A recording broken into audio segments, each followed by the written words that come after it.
Sekejap. Alright, so hari ni kita nak belajar mengenai 15.3. Right, so dalam 15.3 tu kita nak cerita adalah mengenai kita head. Okay, sebelum tu, sekejap ya.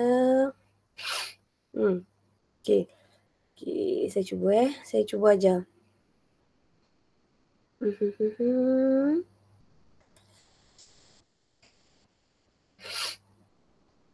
Okay, saya ajar sikit tau yang ni. Tapi saya tak ajar detail. Just saya ajar dulu for your knowledge untuk tingkatan 4. Untuk tingkatan 5, yang ni adalah sebagai ulang kaji. Alright. So, dalam 15.2, kita nak cerita pasal gametogenesis manusia. Apakah itu gametogenesis? Gametogenesis adalah proses untuk menghasilkan gamet. Jadi, kalau untuk lelaki, proses untuk menghasilkan gamet, kita panggil dia adalah sebagai spermatogenesis. Kalaulah untuk perempuan, kita panggil dia sebagai oogenesis. Sebelum tu, awak boleh dengar suara saya tak? Jelas tak? Alright, okay, thank you. Now, okay, dalam tajuk 15.2 ni, kita nak tengok apakah itu sperma, apakah itu follicle graph. Tadi saya rasa masa dekat kelas 4 UM, saya rasa maybe saya ajar tak cukup sharp, so korang macam confused sikit. So saya terang lagi sekali pasal follicle graph. Okay. Right. So, kejap ya. Alright. Oh, kejap. Saya tak share. Kejap. Saya tak share screen Oh, bijaknya Mariana. Sekejap Bismillahirrahmanirrahim. Sekejap. So, awak nampak muka saya penuh lah ni. Sekejap. Mana ni? Bijaknya.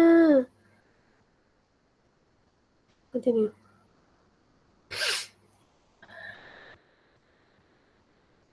Nampak tak? Okay. Right. Oh, awak tak nampak saya punya screen. Ya Allah. Alright. Okay. Now, saya ulang lagi sekali.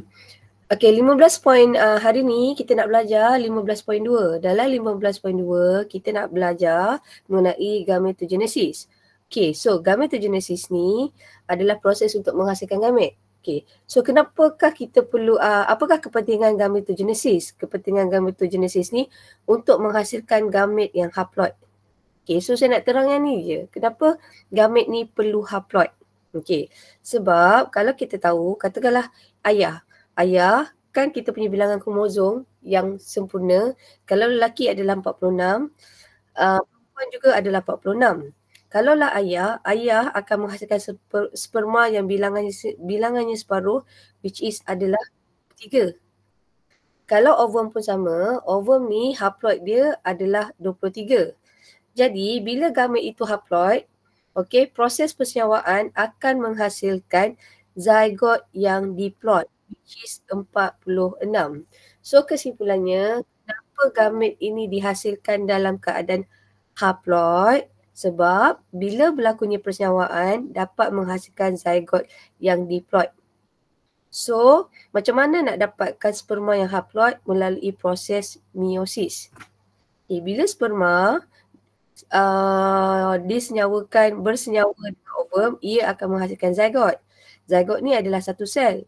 Lepas tu zygote akan menjadi embrio. So proses yang seterusnya kita panggil dia adalah sebagai mitosis. So kesimpulannya, proses untuk menghasilkan gamet adalah meiosis. Meiosis je. Awak jangan salah. Jangan confuse. Sebab kadang-kadang tingkatan 5 pun dia confuse. Dia ingat kalau kita punya kuku ni kena potong, tumbuh yang baru, itu adalah meiosis. Tak. Awak ingat, meiosis nak hasilkan sperma dengan ovum je. Other than that, itu adalah mitosis. Maksudnya daripada zygote nak jadi embrio, itu adalah mitosis. Nak jadikan embrio, jadikan anak yang besar, so itu adalah mitosis. Senang kata, hasilkan gamet meiosis. Other than that, itu adalah mitosis. Okay? Sebab tingkatan 5 pun ada yang confuse antara mitosis dan meiosis. Alright, now kita nak cerita dekat tadi semalam kita ada cerita tau. Dalam testis ni, ini adalah testis. Tempat simpan sementara sperma kita panggil dia adalah epididymis. Testis ni sebenarnya dia terdiri daripada tubul. Tahu tak macam tubul kita kata ada kidney. Kidney buah pinggang tu kan ada nefron. Kalaulah untuk testis pun terdiri daripada tubul. Macam ni. Bayangkan kita potong satu tubul. Bila kita potong, kita ambil daripada depan sini. So, bila kita potong, tubul ni, ni, nampak ni, kita potong sini ni, okay. Kita akan dapat dia besar dia macam ni.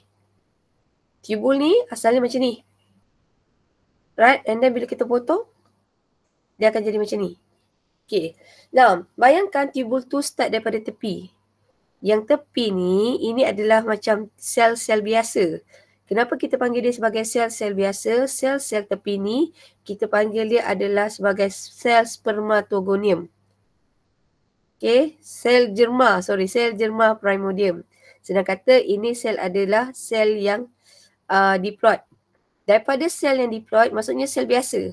Sel biasa yang kat tepi dinding testis ni, kita panggil dia sebagai sel germa primordium.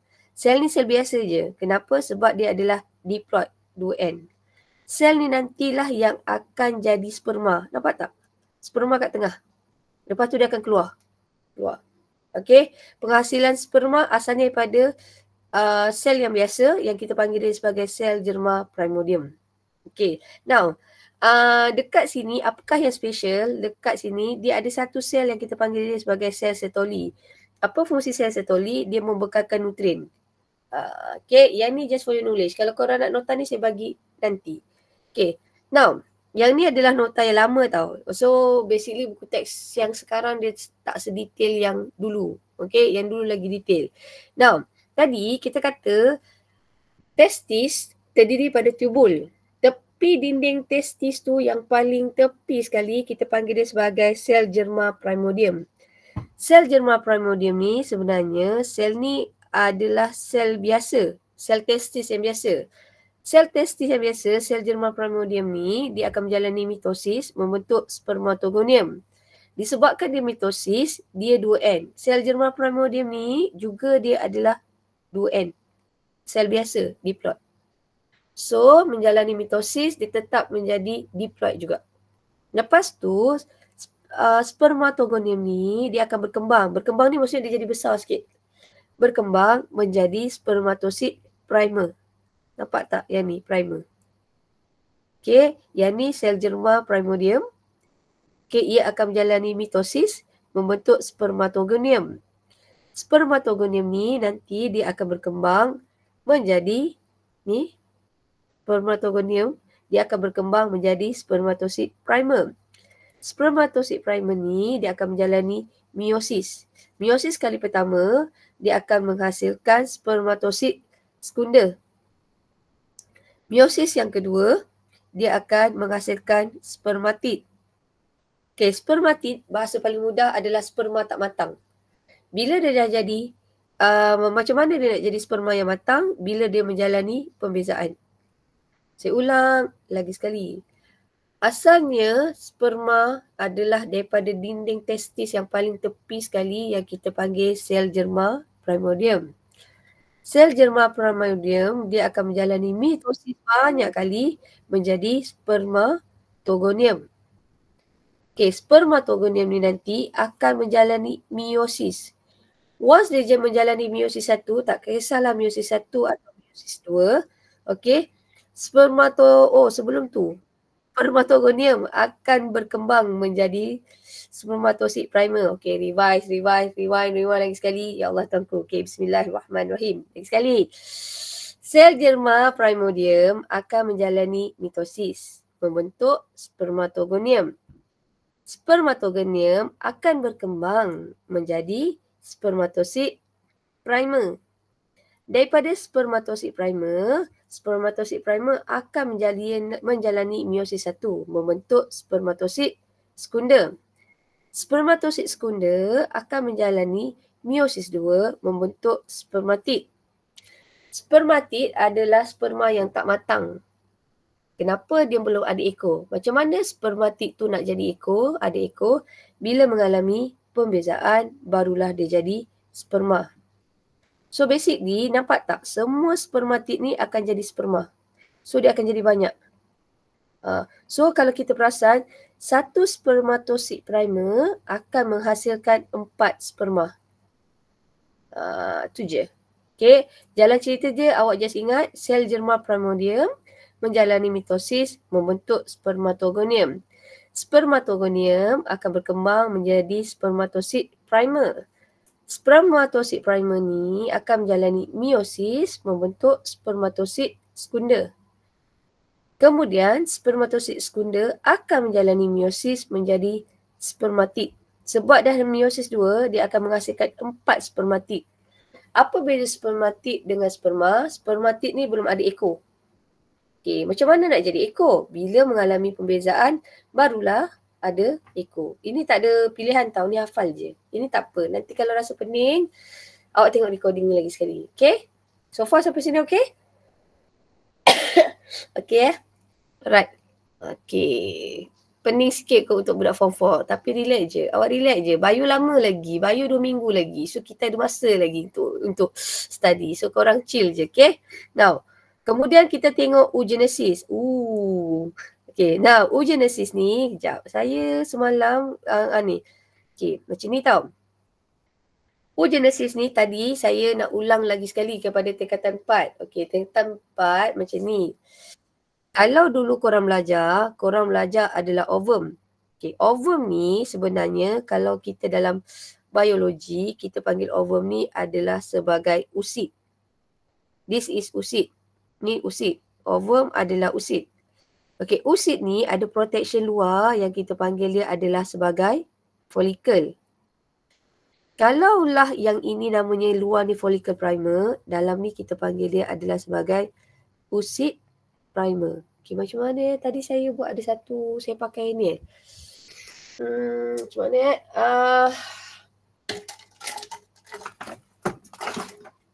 tak ada pula cellophane tape. Sekejap. Okay katakanlah, tengok ni okay, katakanlah ini adalah usid primer. Usid primer. Usid primer ada protection yang keluar yang luar yang kita panggil dia sebagai follicle primer. So senang kata usid primer dilindungi oleh follicle primer. Kalau usid tu usid sekunder, follicle yang luar namanya adalah follicle sekunder. Sampai sini okey tak? Telur yang perempuan yang korang belajar nama dia ovum. Tapi sekarang kita belajar dia adalah sebagai usid. Kalau ovum yang tak matang, kecil lagi, kita panggil dia sebagai usid primer. Usid primer dikelilingi oleh follicle sekunder. Kalau dah matang, dah besar, usid tu akan jadi usid sekunder. Jika ia usid sekunder, folikel yang luar ni kita panggil dia adalah sebagai folikel sekunder. Folikel sekunder ni boleh besar saiz dia sampai kita sebut dia adalah sebagai folikel graft. Okay. Now, kejap Yang ini, korang tengok buku teks korang.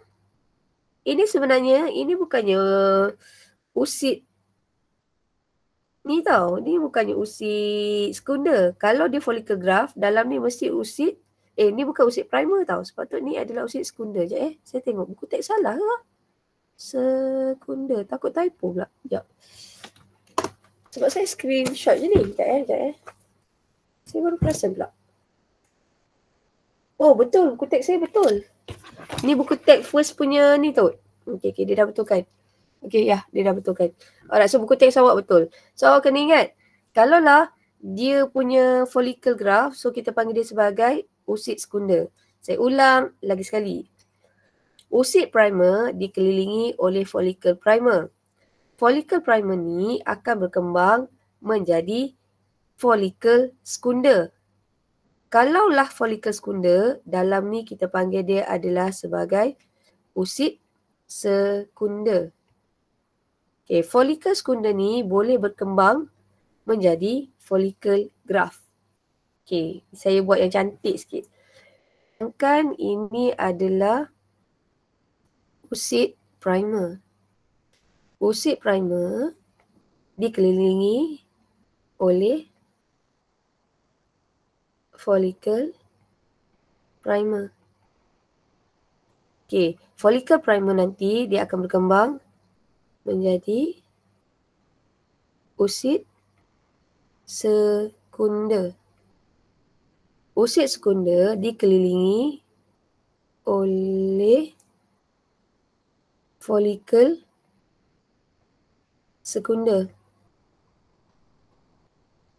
Okey, sebelum berlakunya ovulasi, pembebasan, follicle sekunder ni nanti dia akan besar.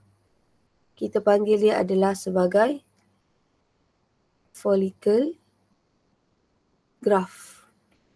Dalam ni tetap kita panggil dia sebagai usid sekunda. So, kesimpulannya, folikel ni boleh berkembang daripada folikel primer, folikel sekunda, folikel graft. Dalam folikel ada usid. So far sampai sini boleh faham tak? Thank you. Right. Now, macam mana? So, sekarang kita nak cerita macam mana folikel primer boleh bertukar menjadi folikel graft. Okey, dia bermula dengan ovari kita ada sel yang paling tepi yang kita panggil dia sebagai sel germa primordium. Sel germa primordium ni akan menjalani mitosis banyak kali, ia akan membentuk oogonium. Okey, oogonium nanti dia akan berkembang menjadi usid primer. So senang kata, peringkat bayi, kita lahir je perempuan, awak dah ada banyak usid primer. Okey, dalam kes ni dia kata usid primer berapa banyak? Dia tak cakap kan? Okey, ada tak? Tak ada. Tapi kita perempuan lahir dah ada usid primer. Sebab tu sebenarnya perempuan telur kita sama dengan umur. Let's say saya 44, usid saya adalah umur dia dah 44. Kalau katakanlah awak 16 tahun, usid awak umur 16 tahun. Sebab tu perempuan kalau umur dia dah meningkat, dah almost 50, dia tidak digalakkan untuk pregnant. Sebab walaupun dia boleh pregnant, tapi bentuk usid tu dah tua tau. Maksudnya dah jadi, katakanlah nak dekat 50. So umur usid tu adalah 50. Sebab usid ni sama dengan umur kita. Kita lahir memang dah ada. Tapi lelaki tak. Kalau lelaki first time dia hasilkan ejakulasi, dia hasilkan sperma dia pada umur 14 tahun, itu baru first time dia hasilkan. Tapi kalau kita perempuan, kita punya usid ni ikut umur.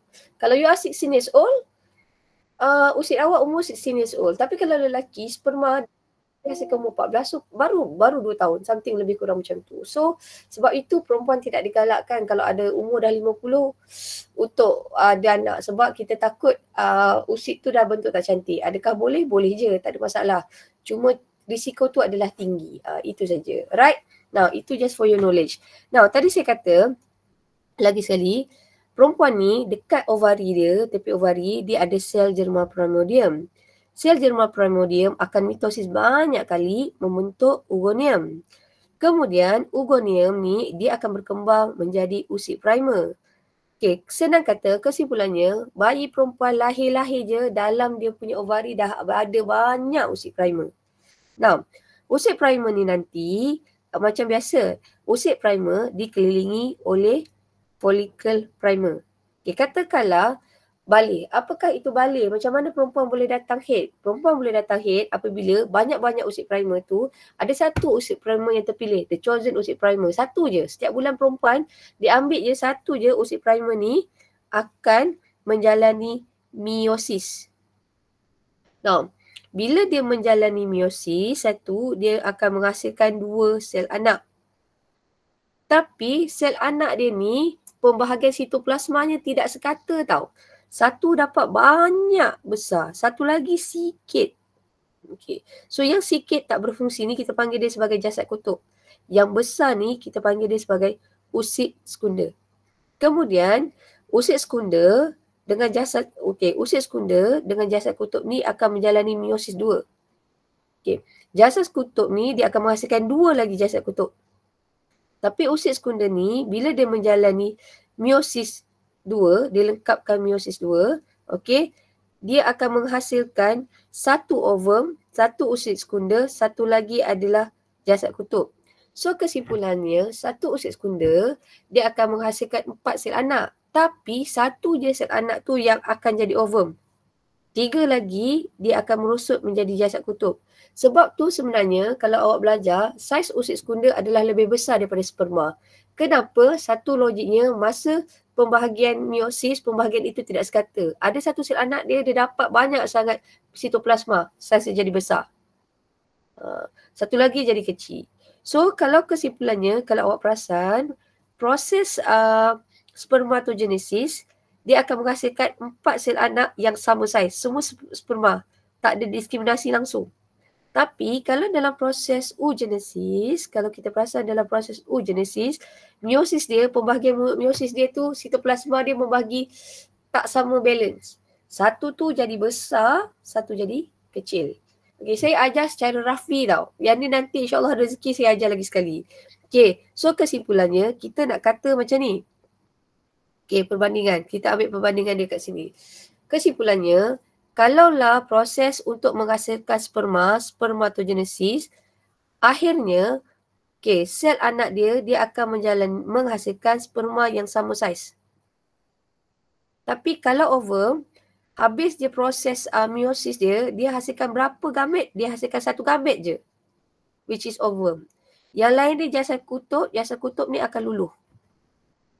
Okay, so perbezaan antara meiosis dengan mitosis kita tengok kat sini.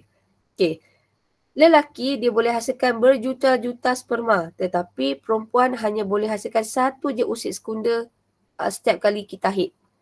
Ni adalah perbezaan. Kalaulah orang tanya persamaan, kedua-dua, apakah persamaan antara spermatogenesis dengan oogenesis? Kedua-duanya berlaku dekat organ pembiakan. Kedua-duanya menghasilkan gamet yang diploid. Perbezaannya, kalaulah spermatogenesis dia berlaku dekat testis, kalau oogenesis berlaku dekat ovari. Kalaulah untuk spermatogenesis, okay, dia akan menghasilkan sperma yang saiz kecil. Okay, tetapi kalau usid sekunder, saiznya adalah lebih besar. So, this one, dia punya perbezaan. Dan satu lagi, perbezaan dia, kita nak kata, spermatid akan menjalani proses pembezaan untuk menjadi sperma, tetapi usid sekunder tak mengalami pembezaan sebab usid tak perlukan eko. Okay, sampai sini? Atira, are you okay? Alright. So, thank you. Ui, hari ni ramailah yang masuk. Alhamdulillah. Sebab malam Jumaat ke? 42. Wow. Nice. Alhamdulillah. Alright. So, good luck untuk periksa esok. Okay. By the way, saya nak bagi tahu nanti kalau saya lupa, hari Sabtu saya buat kelas tambahan.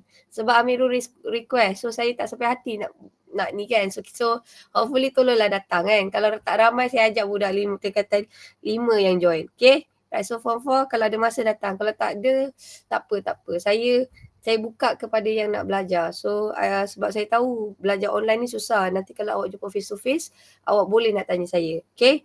So, saya tak kecil hati tau kalau awak tak sempat nak belajar dengan saya. Okay, now, jom kita buat yang soalan ni kejap. Wah, okay, right. This one soalan ni. This one. Okay, soalan nombor 3. Kita buat soalan nombor 3. Kita buat relax-relax je. Okay? Jangan stres. Sekejap, mana pula pool saya? Sekejap. Mouse pun tak jumpa. Sekejap. Subhanallah, walhamdulillah.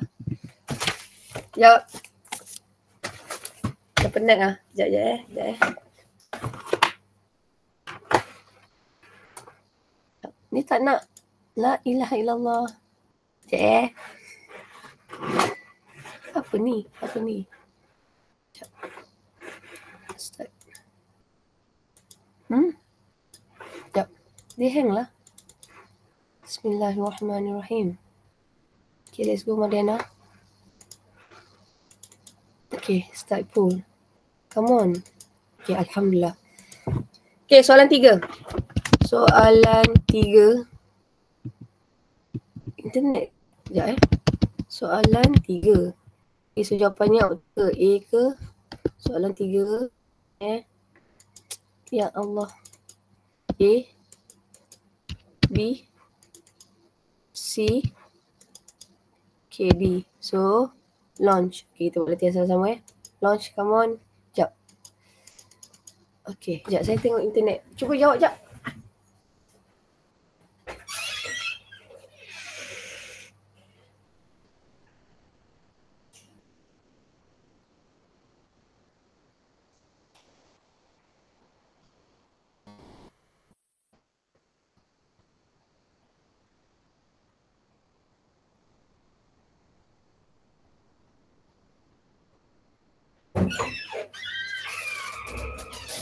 Okay, sekejap. Kita on internet sikit. Alright, okay. So far, okay. Jom kita tengok tu. Bismillahirrahmanirrahim. So, okay. Kita tengok daripada buku teks.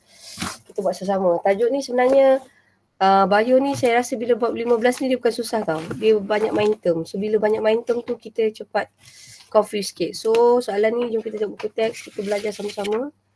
Which is, ini adalah pada muka surat. Sekejap Muka surat 289. Buku teks, muka surat Muka surat 289. So ni sel germal primordium dia adalah 2N. Dia akan mitosis banyak kali. Bila dia mitosis banyak kali, dia akan jadi spermatogonium.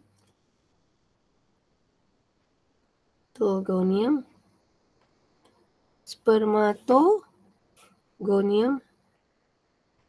Okey, disebabkan mitosis, so sini masih lagi 2N. Lepas tu spermatogonium tu akan berkembang. Dia akan berkembang.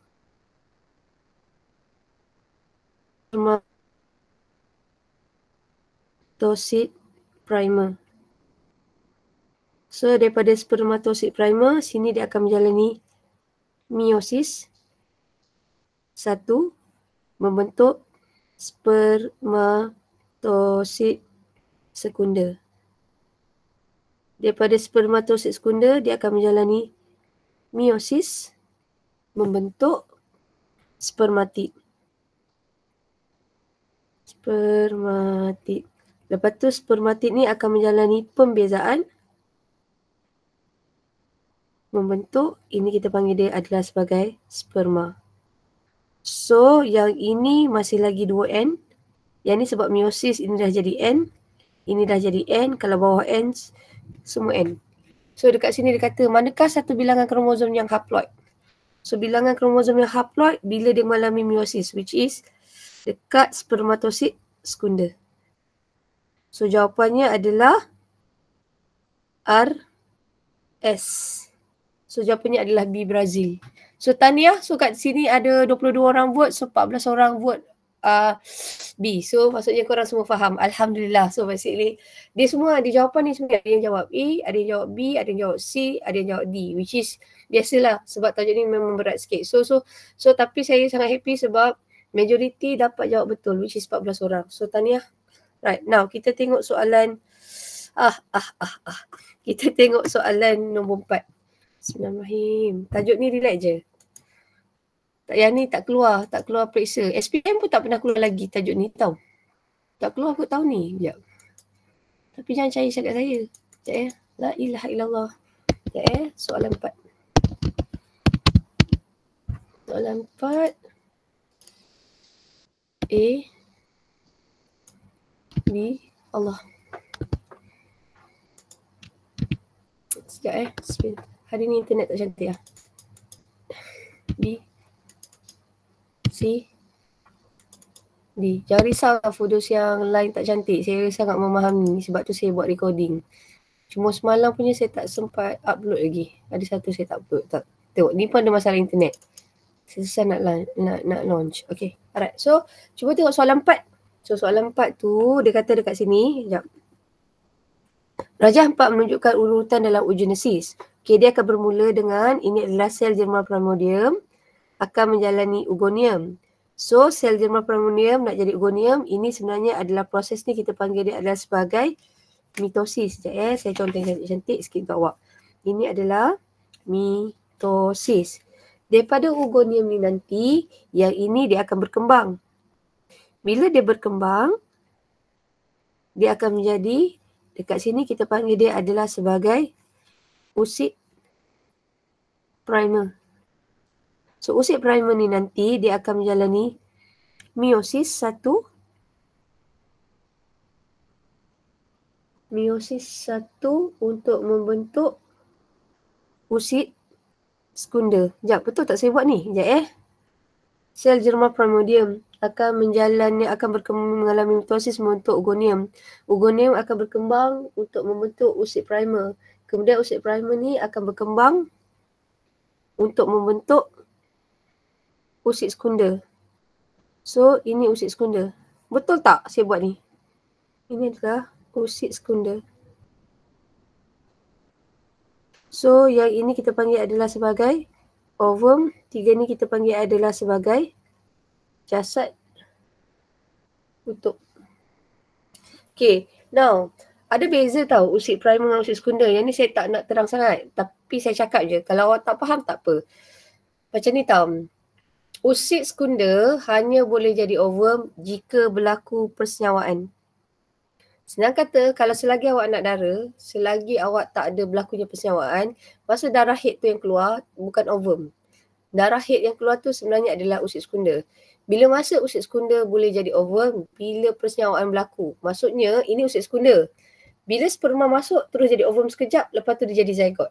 So, ovum ni hanyalah kita boleh kenal dia sebagai ovum jika dia berlaku persenyawaan. Sebab tu kalau awak perasan, every time kita cakap usid sekunda. Kita tak cakap ovum. Sebab rules untuk ovum, bila masa kita boleh declare dia ovum, bila sperma tu tembus dia, mengalami persenyawaan, baru kita panggil dia sebagai ovum. Kalau tak, kita panggil dia adalah sebagai usid sekunda. So, senang kata selagi korang punya usid sekunda itu tidak disenyawakan oleh sperma, so kita panggil dia adalah sebagai usid. Once dia disenyawakan oleh sperma, baru kita panggil dia sebagai ovum. Ni banyak term. So, relax je. Tapi jangan risau, ni tak keluar exam. Relax je. Okay, tajuk ni biasanya dia tak keluar proses-proses ni. Okay, biasanya dia tanya pasal masalah ketidaksuburan. Tapi awak dengar je. Kalau rasa tak faham, tengok je balik recording ni. So far sampai sini okay? Alright. Saya tahu tajuk ni susah sebab ramai ni. Like banyak dari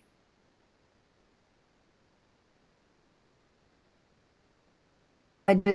Okay, Nisa je. Okay, thank you Nisa. Tak like pun tak apa. Dia okay. Awak kena bagi like dengan jujur je. Okay, now so soalan nombor 4. Antara yang berikut yang manakah ovum? Okay, thank you Mariam. Okay, so ovum adalah C, cantik. So far sampai sini okay tak? Ini dengar je. Kalau rasa susah tak apa. Relax je. Nanti tahun depan kita belajar balik. Saya rasa tahun ni tak sempat je. Saya nak fokus dengan form 5. Okay, now. Last kali. Okay, Rajah 5 menunjukkan sejenis sel. Antara berikut yang manakah bukan ciri penting dalam proses dalam proses pembiakan manusia? Tapi ni tricky sikit lah. Tak nak lah. Okay, so yang ni saya tak nak. Tapi kalau saya jawab kehadiran sitoplasma. Kehadiran ekor, betul dia nak berenam. Mengandungi banyak mitokondrian, betul sebab dia nak tenaga untuk berenang. Kehadiran nukleus, betul sebab ni nak bawa bahan genetik. Sebab tu kita ada ciri ayah sikit sebab dalam nukleus ada bahan genetik. So yang kurang penting untuk saya adalah sitoplasma. Tapi macam tak boleh lah nak cakap dia tak penting kan. Tapi ikut saya, jawapan saya adalah B, Brazil. Sebab ekor ni mesti untuk dia berenang. Kalau mitokondria ni mesti ada sebab dia nak jana tenaga. Nukleus ni penting sebab ni nak bawa bahan genetik. Bahan genetik, so important. Alright, so far is it okay? So kita dah habis. Kita nak masuk kita head. Kita head adalah tajuk yang ditunggu-tunggu oleh senior. Let's go. Bismillahirrahmanirrahim. Allah. Okay, now kita nak tengok kita head.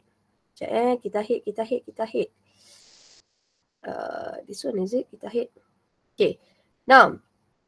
Okay, kita terang dulu. Apakah yang dimasukkan sebagai kita head? Kita head dia adalah proses yang berlaku pada dua tempat. Satu dia berlaku dekat ovum, satu lagi dia berlaku satu berlaku kat ovari, satu lagi berlaku kat uterus. Okay. Now, yang ni tak naklah bagi term dia, awak hafal sendiri. Cuma kita nak kata macam ni. Dalam kita head dia pening sebab kita head ni ada 4. Awak kena study 4 hormon. 2 hormon kelenjar pituitari hasilkan, which is FSH dengan LH. 2 lagi hormon tu dihasilkan oleh ovari, estrogen dengan progesteron.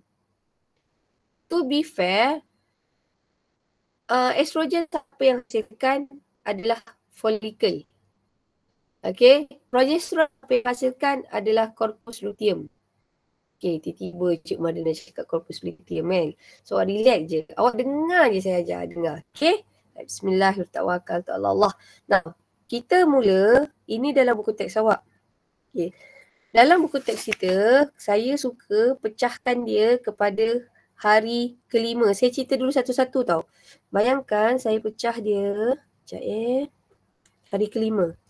Saya tarik naik ke atas. Okay, hari kelima.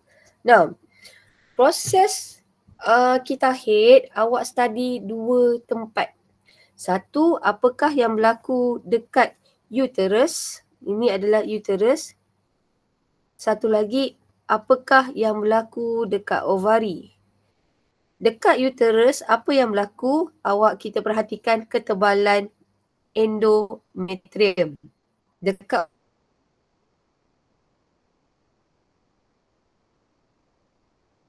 apakah yang kita perhatikan? Dia adalah perkembangan folikel.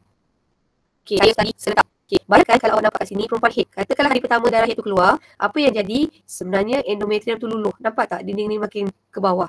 So maksudnya ini fasa ni masa ni perempuan ni datang haid. Now, dekat uterus, endometrium, okay, yang ni darah haid keluar. Tapi dekat ovari tengah buat kerja. Sedang kata, kalaulah dekat uterus, ni tengah terluka, darah keluar. Tapi dekat ovari, hari pertama sampai hari kelima, ini perkembangan folikel. Ada satu folikel tu terpilih akan berkembang. So, perkembangan folikel ini disebabkan oleh hormon apa? Perkembangan folikel ni disebabkan oleh hormon FSH. Okay? Senang kata, bila perempuan datang darah haid tu keluar, nampak macam luka tau keluar daripada uterus. Okay? Tapi pada masa sama, ovari tengah buat kerja. Apa ovari tengah buat? Ada satu folikel terpilih berkembang. Macam mana folikel itu boleh berkembang? Disebabkan oleh hormon FSH. Sampai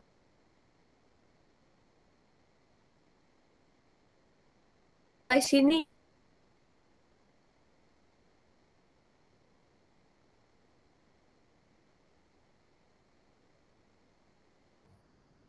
kita tempat je.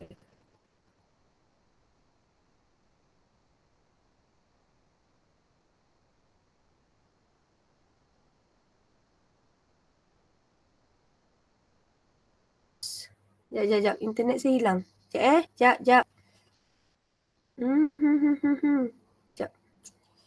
La ilaha illallah. Tiba-tiba pula. Dah lah tajuk ni mencabar. Jap.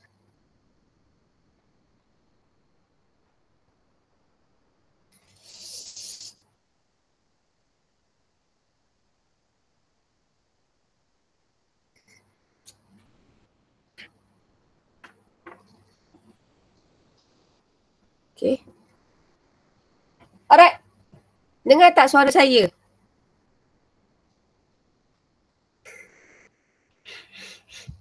Sabar semua orang. Ini semua duniawi. Saya janji sampai kita hit je. Lepas tu saya berhenti. Okay. Tapi jangan percaya janji Makcik Wadana. Okay. Saya ulang lagi sekali tau. Okay. Bismillahirrahmanirrahim. Kita ulang lagi sekali. Okay. Now, kita tengah cerita pasal kita hit. Kita hit ni adalah perubahan yang berlaku pada dua tempat. Satu, kita perhatikan apakah yang berlaku di uterus. Satu lagi, apakah yang berlaku di ovari. Kita hit ni bermula pada first day darah tu keluar daripada vagina faraj. Kita kata itu hari pertama. Bayangkan perempuan ni very idealistic. Dia period 5 hari je. 5 hari je. So bayangkan hari pertama darah keluar sampai hari kelima. Okay. So apa yang jadi? Okay. Pertama, dekat uterus, dia punya endometrium dia luluh. Okay, tapi masa dekat ovari, berlakunya perkembangan folikel. Maksudnya, ada satu folikel primer, ini kita panggil dia sebagai folikel primer. Folikel primer, dia berkembang. Nampak tak dia makin besar? Besar. Macam mana folikel itu boleh berkembang? Disebabkan oleh hormon FSH. So far sampai sini okey tak? Itu je saya cerita. So, hari pertama sampai hari kelima, darah haid keluar. Darah haid keluar. Yang berlaku dekat uterus, darah haid keluar. Dekat ovari, apa yang berlaku? Folikel berkembang. So, dah settle dah. Itu je awak ingat. Pada hari ke-6 sampai ke-14, bayangkan hari ke-6 ke-14, saya pecahkan hari ke-6 sampai hari ke-14. Okey. Saya patahkan sikit. Kita panggil fasa ni kalau korang belajar dalam form 3, form 1 kot, maybe dikata fasa baik pulih. So, apa jadi pada hari ke-6 sampai ke hari ke-13? Nampak tak apa jadi dekat folikel? Folikel ni makin besar. Tadi saya kata, siapa yang bagi folikel ni berkembang? Apakah hormon yang boleh menyebabkan folikel itu berkembang? Follicle stimulating hormone. Ya Allah, Azhar, thank you. Belanja suara. Okay, betul. FSH, thank you Azhar. Alright, so kita panggil dia adalah sebagai FSH. Okay, now very good Azhar cakap. Seronok saya dengar suara orang. Sebab saya sebenarnya nervous ni Azhar. Now, kita nampak dekat sini, follicle ni makin lama makin besar tau. Okay, saya nak tambah sikit tau. Follicle ni sebenarnya ada function tau. Okay, follicle ni makin besar follicle, makin banyak hormon estrogen.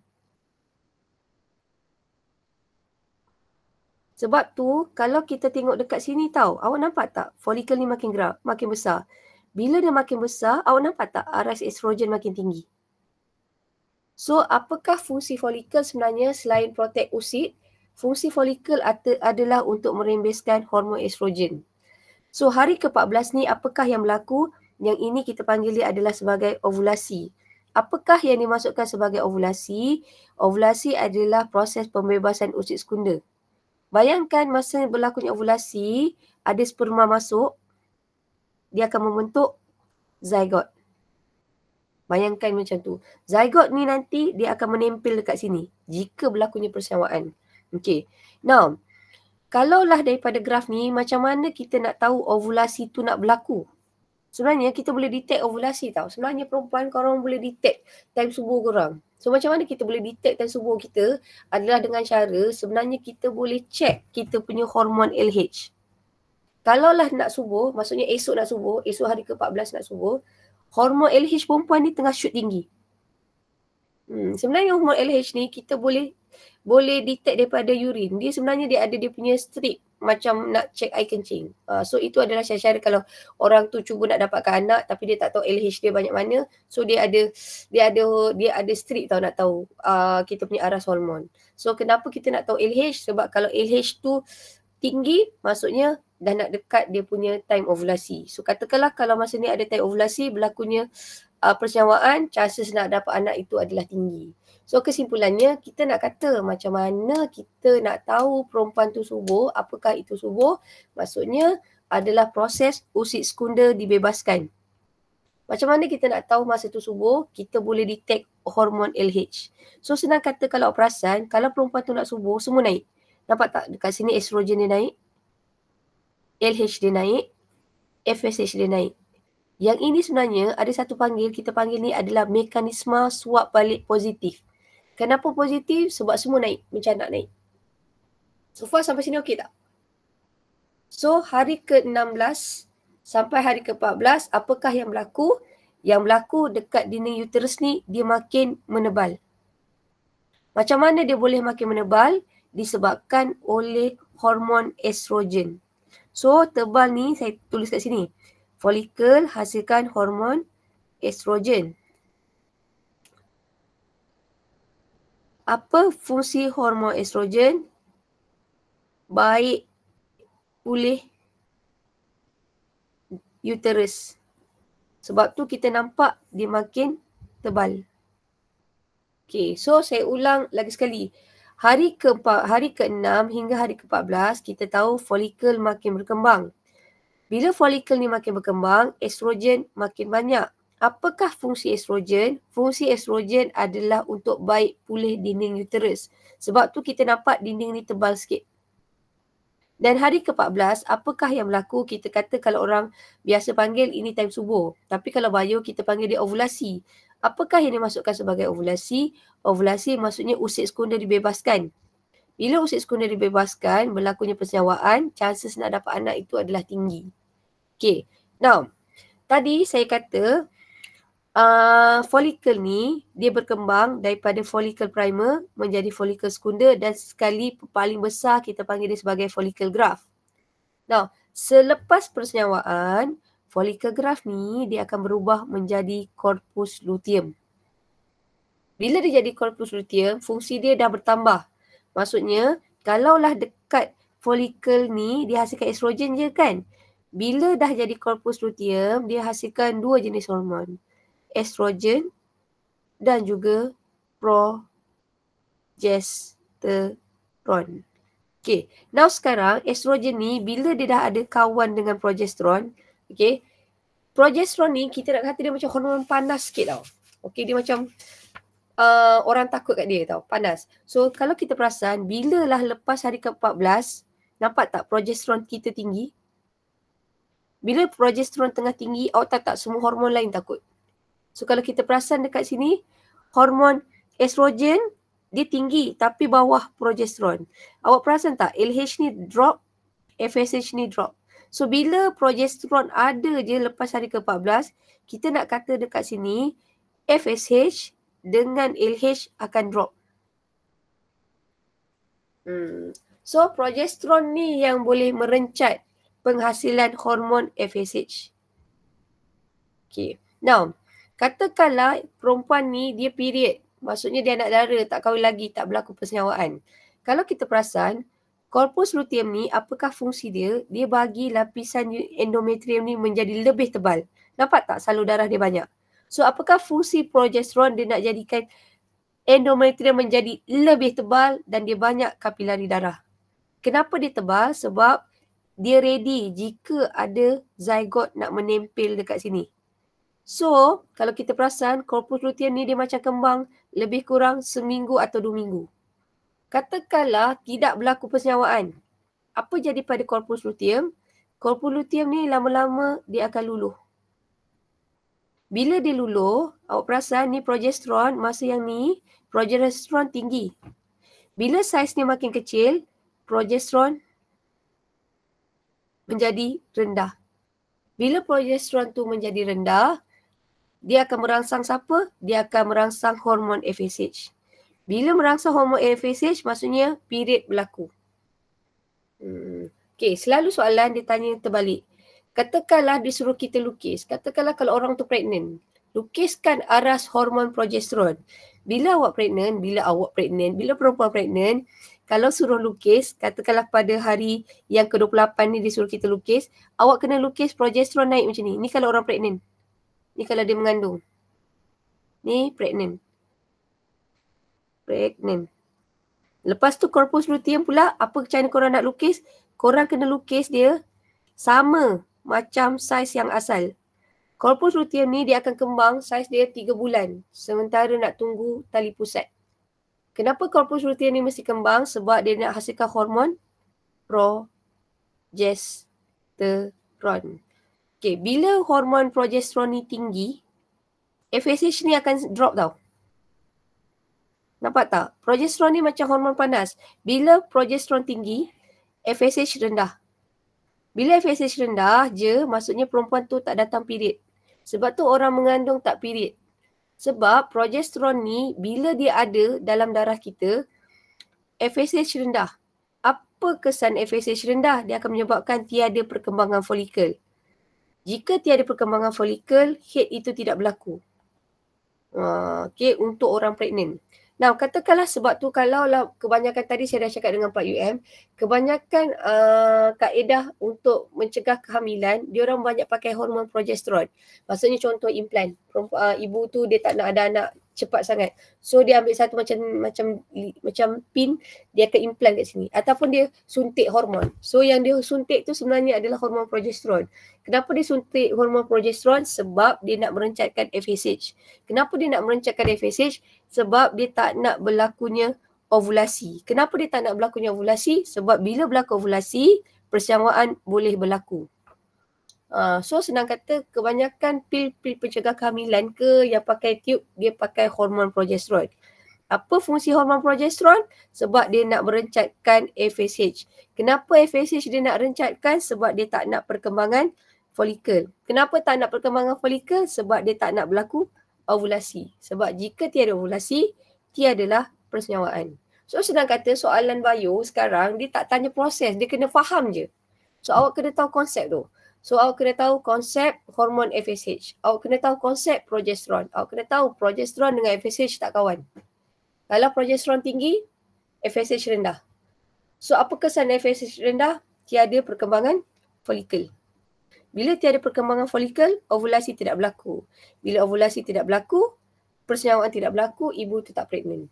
So far sampai sini boleh faham tak? Just faham that concept je dulu. Sampai sini okey tak? Alright. So kita tengok soalan. Alhamdulillah. Okay. Tingkatan 4 jangan risau. Kalau dia keluar pun, dia keluar soalan objektif. Saya rasa objektif korang boleh tembak. Okay, jom. Yang ni korang dah pandai ni. Kita tengok soalan nombor 7. Kita tengok soalan nombor 8. Okay, 7. Boleh. InsyaAllah. Sekejap Saya pun nervous juga tajuk ni. Dia bukan nervous saya tak faham tau. Sebab dia nervous. Tak susah nak bagi orang faham. Sometimes kita faham. Tapi kita nak bagi orang faham tu sometimes it's quite difficult. Tu je saya punya masalah. Lepas tu kalau saya dah nervous, saya selalu selalu salah cakap. Soalan 7. Kita ada A. Kita ada B. Kita ada C. Kita ada D. Okay, kita try tau. Launch soalan nombor 7. Okay. Soalan 7 dulu. Okay. Antara berikut yang manakah merangsang ovulasi? Saya selalu pakai huruf short form tau. Ni dia pakai huruf penuh. Soalan form 4 pun sama. Saya kata ADH. Tiba-tiba dia bagi soalan ke situ antidiuretic hormon antidiuretic. So sometimes saya rasa dia macam dah patah balik tau. Dia saja nak bagi budak confused. Sebab selalu kan cikgu-cikgu kita ajar short form. Okay. So kalau hormon pilotenin ni tinggi, sebenarnya ni hormon apa? Sebenarnya ini adalah hormon LH ni. Kalau estrogen tak ada short form. Kalau hormon perangsang folikel yang tinggi, hormon ni adalah follicle stimulating hormone. So this one sebenarnya short formnya adalah, the short form is FSH actually. Follicle stimulating hormone. Kalau lutein yang tinggi, actually the short form is LH. So tadi saya kata macam mana kita nak tahu ovulasi berlaku? Hormon apa yang tinggi masa nak tahu ovulasi? Yup. Okay, so saya rasa bagus lah. Maksudnya awak faham. Kalau FSH dia nak merangsang perkembangan folikel. Maksudnya daripada folikel primer, dia akan jadi folikel sekunder. Daripada folikel sekunder, dia akan berkembang menjadi folikel graft. Bila dah jadi folikel graft, usia sekunder akan dibebaskan melalui proses ovulasi. Kemudian selepas ovulasi, folikel graft akan berubah menjadi korpus luteum. Alright, so soalan 7. Alright, Tania, so soalan 7 ni saya rasa ramai yang betul. Tak ada siapa yang jawab B. Ramai adalah sikit yang jawab C sebab maybe confused sikit. Aras progesteron tinggi tak? Aras progesteron tu kalau orang pregnant. Kalau ovulasi dia nak hormon LH. So siapa yang jawab A, Tania, which is betul. Okay, right. So soalan ni, wow. Ini kalau orang tu tak mengandung tau, apa jadi? Apa jadi pada struktur X pada hari kelima? Sekejap, saya tak apa baru. Hari ni dah last lah. Saya rasa 4 hari buat kelas online ni. Penat saya pun macam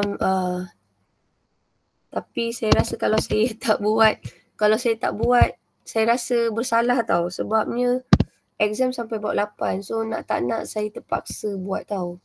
Tapi saya tak paksa, saya faham kadang-kadang kita pun dah burn out kan. So kalau you guys burn out, tak dapat join kelas pun tak apa. Janji korang tengok recording, saya okey je. Tak ada masalah. Nak cari cikgu lain pun saya okey. Maksud saya ilmu tu bukan di tangan Mariana je. Ilmu tu di mana-mana.